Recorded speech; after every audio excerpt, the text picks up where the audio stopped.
And here you are, there I was, trying to get the people close to me to understand the seriousness of this vision. And let me tell you, sometimes those you love the most, think the most highly of, are the ones that are going to disappoint you when you are on a mission of impact or change.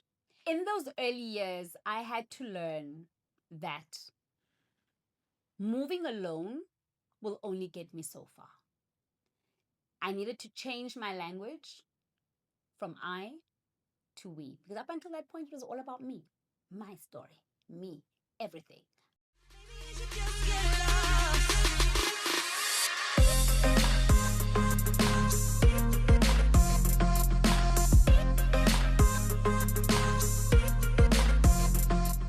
Hello, and welcome back to my channel, and me just taking you through all of the lessons that I've learned in my 20 plus year journey in the nonprofit space. You know, it's important that you go through the other episodes because they'll give you a rough idea of some of the lessons that I've learned along the way to get me to where I am today. I shared in the previous episode about one of my biggest failures, one that took me years to overcome. But looking back, probably one of the most powerful lessons, because now I'm able to operate the organization with the most amazing sense of precision and accountability, because I don't want to get back into that pitfall ever again. This is both for personal and professional. So be sure to watch that episode. So today we're talking about how I moved from I to we. Your organization is not going to scale if you are the bottleneck. And here I learned about the fact that for the first time I needed to share the vision so that it starts living outside of me. I'm now in my early 30s, and I've been in the nonprofit space for over 10 years, or maybe just about 10 years. And I am understanding fully now that I want to start and run my own nonprofit organization. I've been in the space now. I understand the terminology. I understand what it takes to run a huge organization such as Love Life. I've worked for a huge corporate company that has a corporate social investment or responsibility arm, which is Virgin Unite. But I've also found myself speaking, mentoring, coaching, doing activities in smaller organizations, with smaller organizations in townships, in peri-urban areas, in rural areas. And I now feel like at this point, I've got what it takes to start. Where the mistakes are made while pulling my tribe together to start. What was called at the time the Sibu Foundation. I'm not against you calling your organization by your name, but I've since learned that it's either you are dead or you have a lot of money to call your organization that. This is a lesson I learned years later, but at the time, the Sibu Foundation sounded right. We shortened it to SSF. The team was on a roll. I managed to pull a couple of friends together to start the organization. Mistake number one: you do not pull your friends into the organization to form part of your board and think that this will not affect your friendship. It most certainly will when you are dealing with people who don't understand your vision, and particularly because you also haven't taken the time out to share it appropriately. You will find yourself clashing with your friends because they think they're dealing with Sibu the friend and not Sibu the visionary founder of an organization that's daring to make an impact. Those are two different Sibus. And very often our friends and family, especially who think they know us, get lost in between the two. And here you are, there I was, trying to get the people close to me to understand the seriousness of this vision. And let me tell you, sometimes those you love the most, think the most highly of, are the ones that are going to disappoint you when you are on a mission of impact or change. And I find now looking back that it wasn't so much that they were jealous or, it's more that they just didn't understand what I was carrying. They didn't understand sometimes what I also didn't understand about the vision that I was carrying. And that's okay. You've got to forgive them, right? If you the vision bearer, sometimes this vision seems too big for you too. And so I needed to, because it felt like even though I was working with other people, even though I was working with friends and family, because they were my friends and family, I felt like I was still operating from an I, because they were still me. And also because I just kind of brought them on for vibes, not because of any expertise or any value that they would bring except for energy. Energy is a good thing to have. But to move an organization from the ground up, that's not the only thing you need. And so I struggled in those early days to find the right match. And I want to tell you, this is something that can take you years. I mentor NGO founders now who struggle because in the first year they've realized that they had the wrong team put together. And I see how they will stress about this. While the stressing is warranted, it is not the end of the world. It will take you years before you find your fit. This is why your constitution is important. Don't make me get into the basics of nonprofit work. This is why your constitution is important, because your constitution says you can change your directors every year or 2 years, whatever term you choose.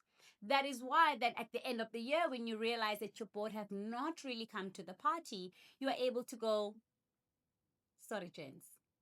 Now, is your friendship going to survive?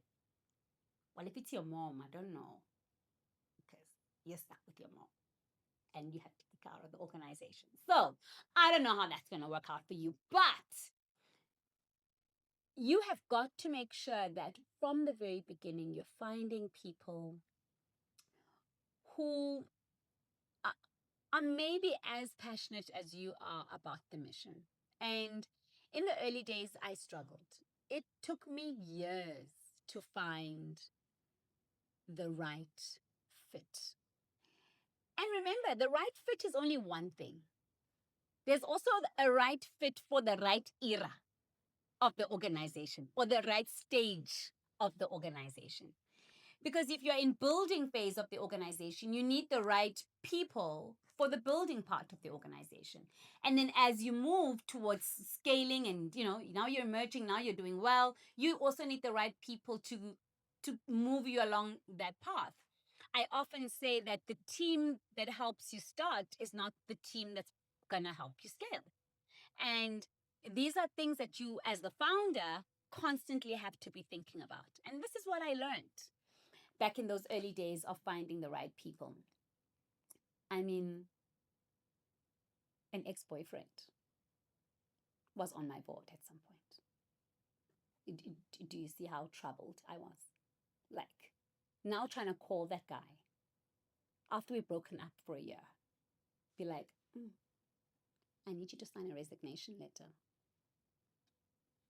Oh, you know my number now? You're talking? Awkward. Like, these are things you don't want to deal with. And now looking back, I just needed him so that we could go to the bank account, open a bank account together. It wasn't so much that he added any value or anything like that. I just wanted close proximity. I could just tell him, let's go open up a bank account. Let's go to the bank tomorrow. He was just easy access. But now looking back,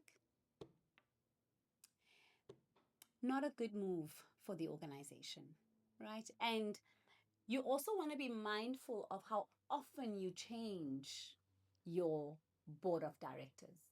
You want to make sure that you're changing them when it's absolutely necessary, not when you have had a fight with your boyfriend or your husband or your mother, or your friend. You want to make sure that if you're going to change the board, you are doing it out of merit because it's time that you did that.